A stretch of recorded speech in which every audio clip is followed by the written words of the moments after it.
Very very good morning to all of you. I hope you are doing well and as you know very well के हमने पूरा complete done newspaper का analysis start किया हुआ है जो आपके करंट अफेयर्स के लिए, पाकिस्तान अफेयर्स के लिए और इंटरनेशनल रिलेशंस के लिए बहुत ज्यादा इंपॉर्टेंट है। और ये आर्टिकल्स हैं, बेसिकली ये न्यूज़पेपर के अंदर से जो इंपॉर्टेंट आर्टिकल्स हैं, जो आपके आर्टिकल्स भी हैं, ओपिनियंस भी ली जाती है, एडिटोरियल भी लिया जाता है, जो इंपॉर्टेंट हो, जो हमारे टॉपिक के रिलेटेड हो, ठीक है, और जो करंट अफेयर हो, पाकिस्तान अफेयर हो, इंटरनेशनल रिलेशंस के साथ बेसिकली हमारा रिलेट करना चाहिए। तो हम वो इंपोर्टेंट जो है वो आर्टिकल्स 4 to 5 लेकर आते हैं जो हमारे CSS 2026 के लिए बहुत ज्यादा इंपॉर्टेंट है, जो करंट अफेयर को भी कवर करते हैं एंड पाकिस्तान अफेयर को भी, और उसके बाद हमारे इंटरनेशनल रिलेशंस को भी कवर करते हैं। यहाँ पर जितने भी मैं बार बार कहता हूँ रीजनल लेवल के ऊपर है, चाहे आपका ग्लोबल लेवल के ऊपर है, चाहे नेशनल लेवल के ऊपर, जितने भी डेवलपमेंट्स हो रही है वो डे बाय डे जो है हमें अपडेट जो है वो मिलती है न्यूज़पेपर के थ्रू। अब अगर हम आज के आर्टिकल्स की बात करें, 3 आर्टिकल्स हैं, बहुत इंपॉर्टेंट आर्टिकल्स हैं। एक तो पाकिस्तान की इकोनॉमी को लेकर है, ठीक है। सेकंड जो है वो पाकिस्तान के नेचुरल डिजास्टर जो पाकिस्तान को फेस करनी पड़ रही है उसका है। और जो एक और कह लें कि आर्टिकल्स है जो गजा पीस प्लान दिया गया है, वो जो है प्लान तो देख दिया गया है, लेकिन एक यूएनओ के एक ह्यूमन राइट्स एक्सपर्ट है, उन्होंने इसको जो है वो कह लें कि एज ए कोई फ्रूटफुल करार नहीं दिया, उन्होंने कंडेम किया है इस जो गजा पीस प्लान को। इसको भी देखेंगे कि इसके पीछे रीजन क्या है, ठीक है।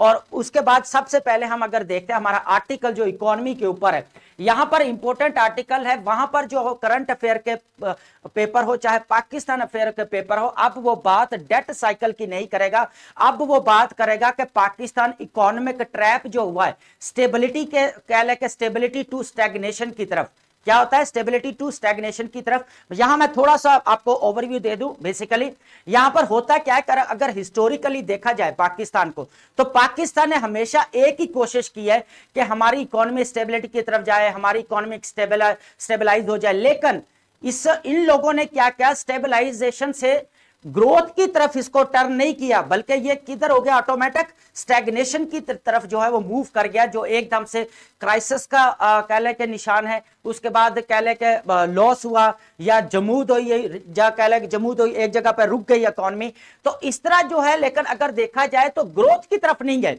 जब भी हमने कोई प्लान किया, जो भी बेल आउट प्लान अगर लिया है, IMF से लिया है, या हमें कोई फंडिंग आई है, या हमें एड आई है इंटरनेशनली, या फॉरेन एक्सचेंज करेंसीज है, आप 1980 से लेकर आज तक पाकिस्तान इसी जो है वो ट्रैप में है, ठीक है। स्टेबलाइजेशन पीक लेवल के ऊपर स्टेबिलिटी होने के बावजूद हमारी जो इकोनॉमी है वो ग्रोथ की तरफ नहीं जा रही। ये जो क्वेश्चन मार्क है, बहुत बड़ा क्वेश्चन मार्क है, और ये बहुत ज्यादा इंपॉर्टेंट आर्टिकल है। अब वो ये नहीं पूछेगा कि इकोनॉमिक क्राइसिस क्या है पाकिस्तान के, अब वो ये पूछेगा कि पीक लेवल के ऊपर स्टेबिलिटी होते हुए भी हमारी इकोनॉमी ग्रोथ की तरफ क्यों नहीं जा रही, कि इसकी बजाय कि वो किसकी तरफ जा रही है, स्टैग्नेशन की तरफ जा रही है, क्राइसिस की तरफ जा रही है, लॉस की तरफ जा रही है। दिन ब दिन जो है इकोनॉमिक इश्यूज बढ़ रहे हैं, चैलेंजेस बढ़ रहे हैं। उसके बाद अगर देखा जाए तो रुक गई है इकोनॉमी, क्या होता है, जमूद हो जाती है, यहां पर रुक जाती है, आगे बढ़ती नहीं है। फिर वो हमें क्या करते हैं कि हमारे इकोनॉमिक क्राइसिस स्टार्ट हो जाता है। तो ये हिस्टोरिकल हम देखेंगे 19 से लेकर 2000 के अंदर लेके इकोनॉमिक क्राइसिस जो रिसेशन हुआ 2008 के अंदर, बहुत इंपॉर्टेंट था। उसके अंदर लेके किस तरह गवर्नमेंट्स बार बार जो है वो क्लेम करती हैं कि पाकिस्तान डिफॉल्ट पे खड़ा, पाकिस्तान डिफॉल्ट पे पड़ा, पाकिस्तान बैंकरप्टी हो गया। तो यहां पर देखेंगे कि बार बार जो ब्लेम गेम है वो बहुत ज्यादा चलती है। ये भी है, ये हमारे करंट अफेयर। यहां पर एक चीज मैं बता दूं बड़े क्लैरिटी के साथ, यहां पर आपने इमोशनल नहीं होना, पर्सनल नहीं लेना चीजों को, और उसके बाद हार्श नहीं होना। हमने एग्जाम पॉइंट ऑफ व्यू से बैलेंस अप्रोच के साथ चलना है। हमने जो है वो चेकर को, एग्जामिनर को एज एक इंटेलेक्चुअल पर्सपेक्टिव देखते हुए हमने क्या करना है, बैलेंस अप्रोच के साथ अपने आइडियाज को प्रेजेंट करना। हार्श भी नहीं होना, इमोशनल भी नहीं होना, ना पर्सनल लेना चीजों को, ठीक है। हम करंट अफेयर यहां पर सिर्फ पढ़ रहे हैं, यहां पर अपने एग्जाम पॉइंट ऑफ व्यू से, यहां पर कोई भी क्रिटिसिज्म नहीं चलेगा, बिल्कुल बैलेंस अप्रोच के साथ। हाँ, कोई पॉजिटिव अगर आपका कह ले के एनालिसिस है तो आप कमेंट्स के अंदर लिखें कि सर ऐसा किया जाए तो ऐसा हो सकता है, ठीक है। तो ये बात ठीक है। अदरवाइज आप criticism, no criticism, no personal लेना, चीजों को नहीं लेना। उसके बाद नो इमोशनल चॉइस, ठीक है। यहां पर हम देखेंगे बी पॉजिटिव, बी प्रैक्टिकल रहना है आपने, और उसके बाद आपने जो भी आइडिया देना है, जो भी आर्गुमेंट देना है, बैलेंस अप्रोच के साथ देना है। एक साइड, वन साइड पे नहीं ज्यादा जाना, ना दूसरी साइड पे ज्यादा आपने गिरना है। चलते हैं हमारे आर्टिकल्स की तरफ। सबसे पहले इंपॉर्टेंट आर्टिकल है आज हमारा, अगर यहां पर देखें, ये आर्टिकल है hungering for growth. Hungering for growth का मतलब है अभी भी जो है वो ग्रोथ की तरफ जो वो प्यासा है कि ग्रोथ हो जाए, लेकिन ग्रोथ नहीं हो रही। स्टेबिलिटी हो रही है, पीक लेवल पे जा रही है, लेकिन ग्रोथ नहीं हो रही। उल्टा किधर जा रही है? स्टैग्नेशन की तरफ जो है वो मूव कर रही है इकोनॉमी। यहां पर देखेंगे कि पाकिस्तान इकोनॉमिक ट्रैप, यहां पे अब डेट साइकिल वाला जो चूरन है ना वो खत्म हो गया आपका। वो अब जो है वो ये चीज जो है वो अब क्रॉस पे है। अब इकोनॉमिक ट्रैप, पाकिस्तान स्टेबिलिटी के ऊपर खड़ा होता हुआ भी ग्रोथ की तरफ क्यों नहीं मूव कर पा रहा? क्वेश्चन इज दैट, और ये बड़ा क्वेश्चन है, यहां पर क्वेश्चन मार्क है पाकिस्तान की इकोनॉमी के ऊपर। ठीक है, यहां पर अब न्यू ट्रेंड आ गया, यहां पर इस चीजों को देखेंगे। For months Pakistan has achieved peak stability. यहां पर बार बार आप वर्ड को देखेंगे, पीक स्टेबिलिटी की बात करेगा, स्टेबिलिटी स्टेबलाइजेशन की बात होगी बार बार, कि through aggressive monetary fiscal tightening.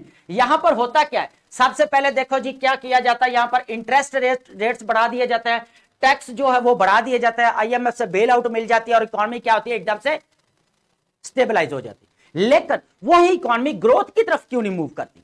ये क्वेश्चन है। ठीक है, अब देखेंगे कर्ब इन्फ्लेशन एकदम से फौरन कम हो जाते हैं, आईएमएफ से बेल आउट मिला है, कहीं से फंडिंग मिल गई, सऊदी अरेबिया से मिल गई, या हमें यूएस की तरफ से जो 9/11 के बाद हमें मिलती रही है। उसके बाद अगर हम कहीं पे भी देखें, हमें जो बेल वर्ल्ड बैंक से देख ले, हमें जहां से भी कह लें कि फंडिंग मिलती रही है या एड्स मिलती रही है, लेकिन क्या होता है? स्टेबलाइज तो हो जाता है, इन्फ्लेशन भी थोड़ा कम हो जाती है, थोड़ा करंट अकाउंट डेफिसिट जो भी थोड़ा सा मेंटेन हो जाता है। ठीक है, लेकिन इकोनॉमी स्टेबलाइज हो जाती है, लेकिन ग्रोथ नहीं होती यहां पर। But this approach has choked of all economic growth. यहां पर यह चीज क्या करती है कि सारे चौक ऑफ जो होता है ना, बाइक वाला जो एकदम ऊपर करता है, चौक ऑन करता है, फिर चौक नीचे करता है, तो एकदम क्या लगता है? चौक ऑफ हो जाती है, इकोनॉमिक ग्रोथ जो है रुक जाती है। क्या कहते हैं? एकदम स्टॉप हो जाती है। यहां पर अगर सबसे पहले देखें स्टेबलाइजेशन फॉर्मूला, कि पाकिस्तान के अंदर इकोनॉमी को स्टेबलाइज करने का फॉर्मूला क्या है। सबसे पहले देखते हैं जी, इंटरेस्ट रेट बढ़ाया जाता है। क्या किया जाता है? सबसे पहले इकोनॉमी को स्टेबलाइजेशन करने के लिए क्या किया जाता है? इंटरेस्ट रेट बढ़ाया जाता है। सेकंड अगर देखा जाए, टैक्स को बढ़ा दिया जाता है। सेकंड नंबर पे क्या किया जाता है? टैक्स को बढ़ा दिया जाता है। थर्ड नंबर पे देखा जाए, एड्रेस क्राइसिस। उसके बाद इन्फ्लेशन क्या होती है? एकदम कूल हो जाती है, ठंडी हो जाती है, कम हो जाती है। उसकी वजह क्या है भाई? आपकी इकोनॉमी स्टेबिलिटी की तरफ जा रही है, उससे कौन आपका इन्फ्लेशन तो कम हो जाएगी, लेकिन ग्रोथ की तरफ नहीं जा रही। क्वेश्चन ये बड़ा है सबसे। डेफिसिट नैरो हो जाता है जी, रिजर्व जो है वो थोड़े बढ़ जाते हैं इससे। ठीक है, लेकिन यहां पर देखेंगे द ग्रोथ डिलेमा। असल क्वेश्चन मार्क ये है कि ग्रोथ डिलेमा सबसे बड़ा है हमारा पाकिस्तान का, कि पाकिस्तान की इकोनॉमी स्टेबिलिटी की तरफ जाने के बाद ग्रोथ की तरफ जो है मूव नहीं कर रही। ठीक है, यहां पर देखते हैं how to restart growth without triggering the same deficit that spark the crisis. कि किस तरह जो है, अगर क्वेश्चन यही है, मैं बार बार कह रहा हूं, तो ये चीजें हमें फंडिंग मिल जाती है, सारा टैक्स बढ़ा दिया जाए, इंटरेस्ट इकोनॉमी स्टेबिलिटी की तरफ चले जाते हैं, लेकिन ग्रोथ का अभी भी डायलेमा है कि इसको कैसे बूस्टअप किया जाए, ग्रोथ को कैसे इंक्रीज किया जाए। यहां अगर एग्जांपल देता है, दिस हैज प्लैग्ड पाकिस्तान सिंस 1988 से जो है ये चीजें चल रही है, कि उस वक्त जो है फॉरेन करेंसी एक्सचेंज स्कीम से लेकर जो चलती आ रही थी, उसके बाद शॉर्ट टर्म प्लान्स भी जो है वो उस वक्त इंट्रोड्यूस करवाए गए थे। तो यहां जो है इस वक्त कह लें कि 1988 से लेकर जो है वो पाकिस्तान इसके अंदर जो है वो मर्ज के अंदर मुब्तला है। ठीक है, अब यहां पर चलते हैं द रिकरिंग साइकिल। यहां पे बूम बस्ट साइकिल है, न्यू टर्म आई है आपकी, बूम बस्ट साइकिल। क्या है आपकी? Boom bust cycle. अब ये बूम बस्ट साइकिल क्या है? बूम का मतलब होता है जब आपकी इकोनॉमी एकदम से क्या हो जाए? ग्रोथ कर जाए, और बस्ट का मतलब होता है एकदम से क्या हो जाए? डाउन आ जाए, इकोनॉमी क्या हो जाए? एकदम से क्राइसिस की तरफ चली जाए, स्टैग्नेशन की तरफ चली जाए। स्टैग्नेशन भी कह सकते हैं इसको, स्टैग्नेशन की तरफ चली जाए, बूम बस्ट इकोनॉमी। तो ये पाकिस्तान हिस्टोरिकल ऐसे चल रहा है, जैसे कोई हमें फॉर एग्जांपल, जैसे कोई हमें आईएमएफ से बेल आउट प्रोग्राम मिला, हमारी इकोनॉमी ग्रोथ होगी, फॉरेन एफडीआई भी बढ़ गई हमारे कंट्रीज के अंदर, इन्फ्लेशन कम हो गई, रिजर्व जो अकाउंट है वो भी ठीक हो गया, रिजर्व जो हमारे पास पड़े जितने वो भी थोड़े बढ़ गए, करंट अकाउंट डेफिसिट चल रहा है वो भी थोड़ा मेंटेन बैलेंस पे आ गया। तो यहाँ पे फिर जो है होता क्या है? फिर थोड़े दिन के बाद देखा 2 महीने 4 महीने के बाद फिर क्या होता है, एकदम से वो डाउन चली जाती है इकॉनमी, रादर देन ग्रोथ करने के क्या चली जाती है, डाउन चली जाता है। इसको बोला था बूम बस्ट साइकिल, जो इकॉनमी एक बार तो अप होती है देन दोबारा जो है अपनी डाउन चली जाती है, इसको बूम बस्ट साइकिल बोला जाता है। जो पाकिस्तान इसके अंदर ट्रैप हो चुका है, असल यहां पर ये चीज है। स्टेबलाइजेशन किल्स ग्रोथ, यहां पर क्या करती है, जो स्टेबलाइजेशन हो जाती है पाकिस्तान के अंदर, लेकिन वो ग्रोथ को क्या करती है, किल कर देती है, मार देती है, ग्रोथ नहीं होने देती, यहां पर ग्रोथ नहीं होने देती। यहां पर देखेंगे then foreign inflows temporary fuel expansion, foreign inflows तो बढ़ जाते हैं, एफडीआई भी आ गया, सब कुछ आ गया, लेकिन वो स्टेबलाइजेशन है ना, ग्रोथ की तरफ नहीं जा रही है, ये फॉलोड बाय इनएविटेबल कोलैप्स, और फिर जब क्या होता है वो कोलैप्स की तरफ जाना स्टार्ट हो जाता है, ये रीजन है। ठीक है, चलते हैं हमारे नेक्स्ट, बहुत ही इंपॉर्टेंट है, यहां पर हम टाइमलाइन देखेंगे।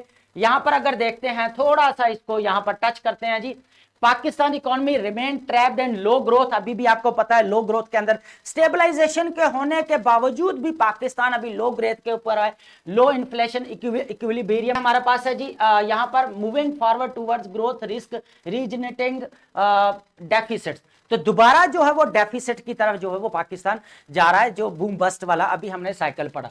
Stand still breeds unemployment, poverty जो है अभी भी इसी तरह है, अनएम्प्लॉयमेंट रेट एनुअली अगर देखा जाए तो 2 मिलियन जो है न्यू लेबर जो है वो मार्केट के अंदर शामिल होती है, आती है, लेकिन उसके लिए जॉब क्रिएशन नहीं है, यहां पर जॉब क्रिएशन यहां पर बिल्कुल भी नहीं है। सोशल पॉलिटिकल प्रेशर जो है माउंट्स, पॉलिटिकल प्रेशर जो है, social pressure day by day बढ़ता है, माउंट्स का मतलब क्या ना, बढ़ना बढ़ता है, लेकिन यहां पर कोई जॉब क्रिएशन नहीं होती, फ्यूलिंग डेप्रिसिएशन, डॉलर इनफ्लोज होता है। उसके बाद यहां पर देखें the problem is how to restart growth after stabilisation in the way, असल क्वेश्चन मार्क ये है कि हम प्रॉब्लम यहां पे आ रही है कि स्टेबलाइजेशन हो रही है लेकिन ग्रोथ की तरफ नहीं जा रही, उसको कैसे स्टार्ट किया जाना चाहिए, question is that does not lead to resurgence of the same deficit all the again। यहां पे अब हम देखेंगे हिस्टोरिकल, इसका हिस्टोरिकल टाइमलाइन देखते हैं, आपको अंडरस्टैंड हो जाएगा। सबसे पहले अगर देखा जाए 1990 से लेकर 2000 तक इरा देखा जाए, इसके अंदर किया गया फॉरेन करेंसी डिपॉजिट, यहां पे फॉरेन करेंसी स्कीम जो है वो चलाई गई ताकि पाकिस्तान की इकोनॉमी को बूस्टअप किया जा सके, इसमें फ्री जो है वो ट्रांसफर किया गया सारे भी अकाउंट्स को। ठीक है, यहां पर किया गया 6 बिलियन का यहां पर जो है वो इनको जो है वो कह लें कि यहां पर फायदा हुआ, $6 बिलियन का जो है वो फायदा हुआ यहां पे, क्या foreign exchange, foreign currency exchange है। ठीक है, उसके बाद borrowed fund finance and growth, यहां पे फिर क्या करते हैं, जब तक इनके वो कोलैप्स दिया क्या करते हैं, फिर वो फंड्स लेते हैं, सारे फंड्स लेते हैं, एड्स लेते हैं, फिर वही चीजें। अब उसके बाद स्ट्रक्चरल एडजस्टमेंट 2000 के अंदर हुई आईएमएफ के साथ, फिर उसके बाद सेकंड अगर देखा जाए 2001 से 8 तक लेकर जाकर पाकिस्तान बुनांजा, बुनांजा क्या मतलब है, यहां पर न्यू टर्म, बुनांजा का मतलब है एकदम से क्या हो जाना, आपकी वेल्थ इंक्रीज हो जाना, इकोनॉमिक ग्रोथ इंक्रीज हो जाना, इकोनॉमिक रिसोर्सेज में जो है वो क्या एकदम से जो है वो क्या लेके उनमें बेहतरी आ जाना, तो इसको बोला जाता है बुनांजा। अब 9/11 के बाद मुशर्रफ का इरा रहा, तो अब आप मेरी बात समझ गए होंगे कि क्या कहना चाह रहा हूं मैं, तो वहां पे फंडिंग हुई सारा, यहां पर फिर स्टेबलाइजेशन एक्सपेंशन हुई, यहां पे एंड्स एंड बैंकरप्टी, यहां पर एंड्स एंड 2000 जो 8 का रिसेशन हुआ, जो वर्ल्ड लेवल पे रिसेशन हुआ, यहां पर गवर्नमेंट्स को जो है बहाना मिल गया जी, ये तो पूरी दुनिया जो है वो मार्केट्स कोलैप्स कर रही है, पूरी कह लें कि जो 2008 जो है वो इकोनॉमिक रिसेशन चल रहा है, ग्लोबल रिसेशन चल रहा है, इस वजह से हमारी इकोनॉमी जो बढ़ नहीं रही, ये इश्यूज है। अब 2010 के अंदर देखे चाइनीज और सऊदीया ने फिर हमारी हेल्प की जी, चाइनीज और सऊदीया ने बड़ा हमें जो है वो कह लें कि एड की, फंडिंग की, उसकी वजह से फिर क्या हुआ, ग्रोथ रेट जो है फिर बढ़ गया। अब फिर क्या हुआ, डेफिसिट रिटर्न दोबारा आ गया, रिजर्व प्लमेट फिर गिर गए, रिजर्व फिर नीचे गिर गए। जब भी होता है क्या है कि कोई हमें करता है, हमारा एकदम स्टेबलाइजेशन हो जाती है, लेकिन वहां पे ग्रोथ नहीं होती। अगर यहां पर देखा जाए 4th नंबर पर देखा 2022 से लेकर पोस्ट कोविड-19 से लेकर जो है वो आईएमएफ ने फिर थोड़ी सी नरमी दिखाई कि चलो यार कोविड-19 का मसला है तो लोग मर रहे हैं, तो थोड़ी बहुत हेल्प आउट कर देते हैं, ठीक है, चंदा खरात जो है वो कर देते हैं। लेकिन यहां पर देखा जाए पोस्ट कोविड इन्फ्लोज आया तो इसकी वजह से थोड़ा आईएमएफ ने नरमी की, हमने फिर जो है हमें वो उसका जो है वो मिला फंड्स वगैरह ये सारी, तो फिर एकदम से हो गया। लेकिन साइकिल फिर रिपीट हुआ, फिर अब जब इमरान खान की गवर्नमेंट आती है, यहां पर तो फिर वो ब्लेम करते हैं। जब कोई भी गवर्नमेंट आती है 2013 से 18 तक ले लें, वो ब्लेम करते हैं पीपी को, उधर उसके बाद पिछले वाले वो क्या करता है गवर्नमेंट जो है बार बार क्या करती है यहाँ पर यही क्लेम करती रहती है कि ये तो हमें पीछे से इनहेरिटेड मिला है ना, हमने नहीं किया, ये तो हमें पीछे से ऐसे इकोनॉमिक जो क्राइसिस मिल रहा है ना, पाकिस्तान बैंकरप्टी की तरफ, ये हमें पीछे से ऐसा मिल रहा है। तो ये ब्लेम गेमिंग जो है वो कह लें कि गेम जो है बहुत ज्यादा है। उसके बाद 2024 से लेकर अभी तक, अभी जो अगर देखा जाए तो पाकिस्तान पीक स्टेबिलिटी अचीव कर चुका है, लेकिन इसके बावजूद भी ग्रोथ रेट आपका क्या है एट 0, फिर भी क्या है ग्रोथ रेट एट 0। तो ये एक अभी जो है इसके अंदर चल रही। अब यहां पर अगर देखा जाए एवरी गवर्नमेंट इनहेरिट्स बैंकरप्टी इकोनॉमी, यहां पर बात आ गई जो अभी हमने की थी कि हर गवर्नमेंट जो भी आती है वो यही क्लेम करती है तो हमें बैंकरप्टी इकोनॉमी मिली है, रिजर्व्स नहीं है, अकाउंट डेफिसिट बहुत ज्यादा है, और उसके बाद एक्सपोर्ट्स नहीं है आपकी, ठीक है। तो इस तरह वो चलता है, पाकिस्तान डिफॉल्ट लाइन पर खड़ा है जी, हमें उन्होंने ये कर दिया जी, ये चीजें हो गई। अब इस तरह जो है फिर वो चीजें चलती रही, यही बार बार चलता है। अब हम चलते हैं हमारे जो पाकिस्तान के अफेयर में जो अभी रिसेंटली, यहां पर मैं थोड़ा बता दूं, अभी एलडीए का पेपर हुआ है, चीफ ऑफिसर का पेपर हो, उसके अंदर फ्लड मैनेजमेंट के ऊपर ऐसे पूछा गया है, ठीक है। और ये वही जो है हमें नेचुरल डिजास्टर से निपटने के लिए जो है वो एक कह ले कि पीडीएनए 2022 एंड पीडीएनए 2025, यहां आप इस चीज को पीडीएन को पहले सबसे पहले अंडरस्टैंड करने की कोशिश करते हैं।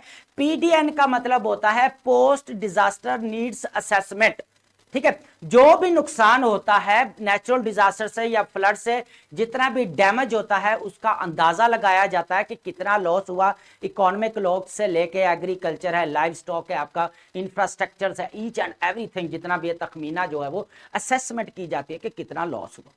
अब हुआ क्या है कि 2022 के अंदर जो है तखमीना जो है ये कह ले कि इंटरनेशनल एक स्ट्रैटेजी, इंटरनेशनल मैथडोलॉजी है पीडीएनए, कि ये जो है अप्लाई होती है पूरी दुनिया के अंदर, ठीक है। अब यहां पर हुआ पाकिस्तान के अंदर हुआ कि इन्होंने क्या किया, अब यहां पर इस आर्टिकल्स का हम ओवरव्यू ले रहे हैं कि होता क्या कि यहां पर ये लोग क्या कहते हैं डिपार्टमेंटल जो है वो उसकी बेस के ऊपर रिपोर्ट तैयार कर देते हैं, जो एग्जैक्ट अमाउंट होती है, एग्जैक्ट नुकसान होता है उसको शामिल नहीं किया जाता।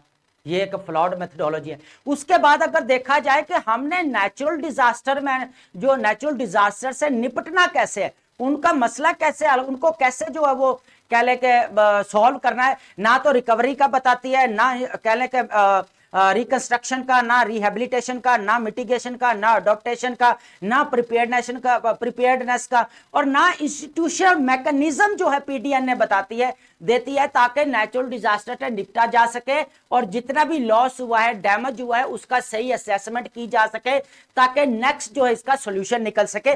ये चीजें हैं इस आर्टिकल्स के अंदर। तो ये हमें पाकिस्तान अफेयर्स के अंदर नेचुरल डिजास्टर में से अगर निपटने के लिए सबसे पहले अगर आप पॉइंट देंगे ना फ्लोर का, तो आप यहां पे फ्लोर का ये पॉइंट दे सकते हैं जो पीडीएन ने जो काम करती है, सही जो असेसमेंट है वो नहीं कर पाती है ना, उसकी वजह से फिर जो है वो ना तो फिर पूरा इंस्टीट्यूशनल मैकेनिज्म बताती है कि रिकवरी कैसे करनी है, रिहेबिलिटेशन कैसे होगी, प्रिपेयर्डनेस कैसे होगी, मिटिगेशन कैसे होगी, अडॉप्टेशन मेजर्स कैसे लिए जाएंगे, ये चीज नहीं बताते।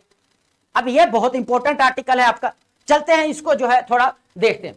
सबसे पहले अगर देखा जाए इसका क्या पीडीएन है, अभी मैंने बता दिया 2022 and 2025 Pakistan flood assessment basically क्या था, इसका पर्पस क्या है, जितना भी फ्लड जाता है उसका लॉस एंड डैमेजेस उसका अंदाजा लगाना, रियलिटी चेक इसका देखते हैं कि क्या है असल हकीकत इसके ऊपर। सबसे पहले देखें preliminary assessment of floods damage September 2025 provide the first official statement estimate of this year destruction. यहां तक जो है इस पीडीएन ने क्या किया 2025 के अंदर जो है तखमीना लगाया कि इतना, और ये तखमीना किस तरह लगाया आप देखें।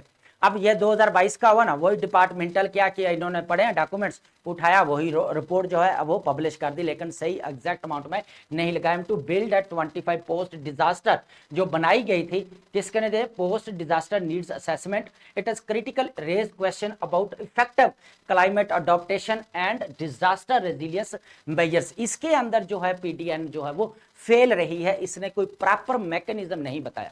सबसे पहले अगर देखा जाए फ्लॉड मेथडोलॉजी, अब किसकी बात हो रही है, पीडीएनए की बात हो रही है, ठीक है। फ्लॉड। वो कहता है द असेसमेंट लैक साइंटिफिक रिगोर, इसके अंदर जो साइंटिफिक होनी चाहिए चीजें, टेक्नोलॉजी का यूज सही एग्जैक्ट होना चाहिए, वो चीजें यूज नहीं की। Relying on the ad hoc data compilation, जो भी कह लें कि डाटा डिपार्टमेंट के अंदर पड़ा है, चाहे आपका कह लें कि कोई किसी ने रिपोर्ट कर दी भी इतना नुकसान हुआ है, किसी ने क्या कर दिया, इसी तरह जो डाटा कलेक्ट किया गया जो सही एक कह लें कि प्रैक्टिकल और प्रैग्मेटिक जाके जो डाटा कलेक्ट करना वो काम नहीं हुआ। क्रिटिकल गैप्स यहाँ पर फिर हुआ, include the absent district level से जो है लेवल के ऊपर जाकर जो है डाटा कलेक्ट नहीं किया गया। उसके बाद gender disaggregated aggregated data leading to fragmented top down pictures, इस तरह की जो है वो उन्होंने जो है वो डाटा कलेक्ट किया और आगे पब्लिश कर दिया, लेकिन कोई प्रॉपर मैकेनिज्म नहीं बताया गया। अब इसको यहां पर थोड़ा सा देखते हैं। सेकंड पॉइंट है हमारे पास लिमिटेड क्लाइमेट इंटीग्रेशन, ठीक है। अब यहां पर डिस्पाइट कहता है रेटोरल रेफरेंस टू वल्नरेबिलिटी, यहां तक के climate adaptation Paris agreement commitment है, नेशनल क्लाइमेट पॉलिसीज को सामने नहीं रखा गया, बल्कि क्या किया गया, हालांकि उन्होंने बड़े क्लैरिटी के साथ बताया कि वल्नरेबिलिटी की तरफ उन्होंने बड़ा अच्छे तरीके से एक्सप्लेन किया, लेकिन उनको भी फिर यहां पर silent on the climate readiness. यहां पर भी फिर क्या होता है कि यहां पर जितना भी उन्होंने डाटा कलेक्ट किया, नेशनल क्या लेके क्लाइमेट इंटीग्रेशन बिल्कुल लिमिटेड था कि जो पेरिस एग्रीमेंट के हुआ तो नेशनल क्लाइमेट पॉलिसीज को लेकर जो वल्नरेबिलिटी की तरफ जो है वो लिखी गई है, उनके बावजूद, उनके रेफरेंस होने के बावजूद ये चीजें जो है वो यहाँ पर कमजोर हुई। यहाँ पर ये नहीं किया गया कि हम कोई नई चीज, even the findings of the 20 PDM and 4 RPM, तो यहाँ पर भी फिर क्या हुआ कि जो पीडीएन है वो फेल ही रही है कि उसने डिपार्टमेंटल सारा डाटा कलेक्ट किया, हालांकि उसने कोई वल्नरेबिलिटीज जितनी भी हुई है उनको कैसे टैकल करना है, उनको कैसे मैनेज करना है, उसके ऊपर जो है वो कुछ भी जो है वो उसने अपना कह लें कि कारकर्दगी नहीं दिखाई। यहां पर देखा जाए अनअप्लाइड 2022 लेसन, यहां पर लेसन, अभी मैंने एलडीए के पेपर के अंदर फ्लड मैनेजमेंट का ऐसे की बात की है कि लेसन क्या थे, यहां तक जितना भी तखमीना लगाया गया उसके फिर लेसन इन लोगों के जितना भी नेचुरल डिजास्टर्स हुआ फ्लड से वो उसका सही असेसमेंट नहीं हो सकी, वहां पे पीडीएन है जो फेलियर रही। 2022 का पीडीएन है champion climate resilience and nature based solution, यहां पे जो है वो चैंपियन तो रही, तखमीना लगाने की हद तक जो है चैंपियन रही, तखमीना लगाने की हद तक चैंपियन रही, लेकिन प्रैक्टिकल और प्रैग्मेटिक जो मेजर्स लेने में जो वो फेलियर रही है। However, 2025 assessment shows these recommendations were not operationalized, highlighting significant implementation vacuums of, और इसी तरह जो इन्होंने 2025 के अंदर जो असेसमेंट लगाई और जो आगे इन्होंने दिया वो बिल्कुल ऑपरेशनलाइज्ड नहीं थी, उनको ऑपरेशंस में नहीं लिया जा सकता था, लेकिन 2022 के अंदर जो है उन्होंने जस्ट तखमीना लगाने की हद तक ठीक रहे, लेकिन आगे जो प्रैक्टिकल है या ऑपरेशनल है वो भी जो है बहुत हद तक वो फ्लोर रही है इसके अंदर, ठीक है। अब यहां पर देखेंगे 2022 के अंदर क्या हुआ, ऑफर्ड और bust diagnose for embedding climate resilience. 2022 के अंदर फिर भी इन्होंने बड़ा अच्छे से कारकर्दगी थोड़ा दिखाई, लेकिन हुआ क्या, यहां पर fail short providing institutional mechanism. मैं बार बार बात कर रहा हूं कि यहां तक कि 2022 ने इन्होंने बड़ा अच्छा काम किया, लॉस डैमेज का अच्छी तरह तखमीना लगाया, लेकिन इंस्टीट्यूशनल मैकेनिज्म जो है वो नहीं बताया कि ऑपरेशन ऑफ फ्रेमवर्क फिर भी इन्होंने नहीं बताया। दिस क्रिएटेड इंप्लीमेंटेशन गैप, इसी वजह से जो है इंप्लीमेंटेशन जो है वो गैप आया, इसी की वजह से। अब यहां पर देखें 2025 वाला फ्लड जो है demonstrate merely acknowledging climate diverse fundamentally from implementing effective policy. अब यहां पर देख ले कि अगर 2022 वाला पीडीएन जो अगर असेसमेंट की थी, अगर वो इंस्टीट्यूशनल मैकेनिज्म देता, ऑपरेशनल फ्रेमवर्क देता और उसकी जो प्रॉपर इंप्लीमेंटेशन होती तो 2025 के लिए वो ठीक होता। Assessment alone can not drive transformation, assessment खाली जो है वो तखमीना लगाना, अंदाजा लगाना लॉस एंड डैमेजेस का सॉल्यूशन नहीं है नेचुरल डिजास्टर में डील करना, उनको फेयर जो है उनके इशू को जो है सॉल्व करना, वही खाली जो है यहाँ पर नहीं है, ठीक है। अब चलते हैं यहाँ पर थर्ड आर्टिकल है, बहुत इंपॉर्टेंट आर्टिकल है ये, फ्रांचेस्का है, फ्रांचेस्का एक एक्सपर्ट है, इटालियन एक्सपर्ट है ह्यूमन राइट्स के, इन्होंने यूएन के अंदर बड़ा क्लैरिटी के साथ इन्होंने एक चीज कही है कि जो सीज फायर प्लान है वो इन्होंने कंडेम किया है कि ये जेनोसाइडियल जो है वो प्लान है, ठीक है, ये कोई प्रॉपर जो है प्लान नहीं है, इनएडिक्वेट प्लान है, इनसफिशिएंट टू एड्रेस जेनोसाइड, ठीक है।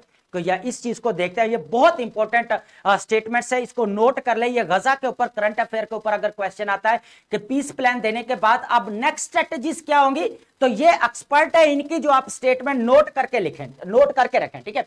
सबसे पहले चलते हैं जी, यहां पर हम यूएनओ एक्सपर्ट कंडेम्स गजा सीज फायर प्लान, ठीक है। अब इन्होंने, कौन है जी वो जो यूएस स्पेशल रिपोर्टर्स है, फ्रांचेस्का अल्बेनीज has sharply criticized the US brokered ceasefire plan for Gaza, deeming it insufficient to address genocide। यहां पर जो यूएनओ के फ्रांचेस्का ने, मैं पहले बताया कि यूएनओ के एक्सपर्ट है, उन्होंने कंडेम किया है कि ये जो यूएस है इसका ब्रोकर रहा है, ये इनएडिक्वेट टू एड्रेस जेनोसाइड्स, ठीक है, इन Palestine, fundamentally non compliant with international, और ये कोई इंटरनेशनल लॉ के मुताबिक भी नहीं है। ये आपने इंपॉर्टेंट पॉइंट है, इसको नोट कर लें, ये बहुत इंपॉर्टेंट पॉइंट है। Speaking in South Africa, Albanese underscored the need for genuine commitment to end the सबसे पहले इन्होंने कहा ऑक्यूपेशन जो इजराइल की उसको खत्म किया जाना चाहिए, एक्सप्लॉयटेशन जो हो रही है पैलेस्टाइन टेरिटरीज की उसको खत्म होना चाहिए। सबसे पहले देखेंगे इनसफिशिएंट टू एड्रेस जेनोसाइड, ये इंटरनेशनल पेज से लिया गया आर्टिकल है, बहुत इंपॉर्टेंट आर्टिकल है। यहाँ पे वो स्टेटेड कहती हैं कि plan is absolutely इनएडिक्वेट and it doesn't comply with international law. वो कहता है ये जो प्लान है बिल इनएडिक्वेट है, ना मुनासिब है, ये जेनोसाइड को खत्म नहीं कर सकता और ना ये इंटरनेशनल लॉ के मुताबिक है। उसके बाद है एंड ऑक्यूपेशन एक्सप्लॉयटेशन। यहां पर अगर देखा जाए तो अभी भी पैलेस्टाइंस के अंदर जो है वो जितने भी कह ले के इजराइल फोर्सेस है वो अभी भी उधर ही हैं, उन्होंने अभी विथड्रॉ नहीं किया, अभी भी एक्सप्लॉयटेशन जो है वो हो रही है। Not a war, it is a genocide. यहां पर बड़ा एक क्लैरिटी के साथ इन्होंने लिखा है, not war but it is a genocide। Albanese directly characterized the situation, stating it is not a war, it is a genocide where there is a determination to destroy peoples as a such। ठीक है, आप वो कहते हैं कि ये कोई कह लें कि ये नहीं है कि it is not a war, ये तो कह लें कि जेनोसाइड हो रही है पैलेस्टाइन के अंदर, खुलेआम हो रही है, इजराइल अभी भी कर रहा है वहां पर, अभी भी कोई कह लें कि जो कह लें एक एडिक्वेट जो होता है मेजर्स वो नहीं लिए गए।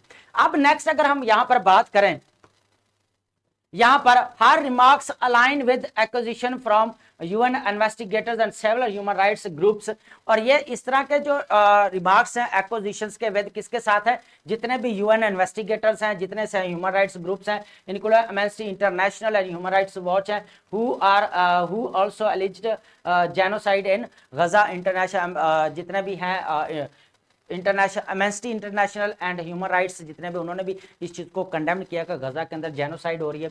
उसके बाद यहां पर देखें था, ये इंपॉर्टेंट स्टेटमेंट है, इसको नोट कर लें, the United States and Israel are leading not just a genocide in Gaza, they are leading to the erosion, तोड़फोड़ बैक कर रहे हैं, and the collapse of the multilateral system जो इंट्रोड्यूस करवा रहा है इंटरनेशनल लेवल के ऊपर आ रहा है मल्टीलैटरलिज्म, उस सिस्टम को भी ये क्या कर रहे हैं, तबाह कर रहे हैं, उसको भी डिस्ट्रॉय कर रहे हैं, अंडरमाइन कर रहे हैं। Albanese who has faced US sanctions for her outspoken criticism of Israel, यहां तक के उसको जहां पर सेक्शन भी फेस करना पड़े हैं कि किस तरह जो है वो इजराइल के अगेंस्ट बोलती हैं, वो क्रिटिसिज्म करती हैं। Further charged that US and Israel are contributing to the breakdown of the international multilateral system, और इसी तरह जो इंटरनेशनल मल्टीलैटरल सिस्टम है उसको भी जो है वो अगेंस्ट है, वो तो बिल्कुल और अर्ज्ड और she urged UN members states to disengage from the Israel and asserting that those with continued diplomatic, economic and political military ties, और जितने भी